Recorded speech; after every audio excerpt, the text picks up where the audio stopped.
يا جيشنا العظيم، علمنا بعض ما عندكم.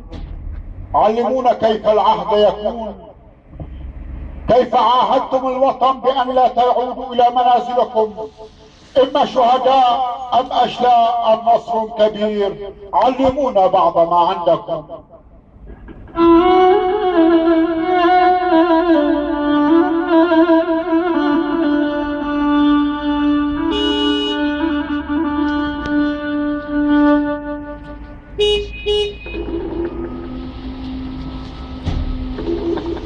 فمن حذاكم نشم رائحة الفل والياسمين.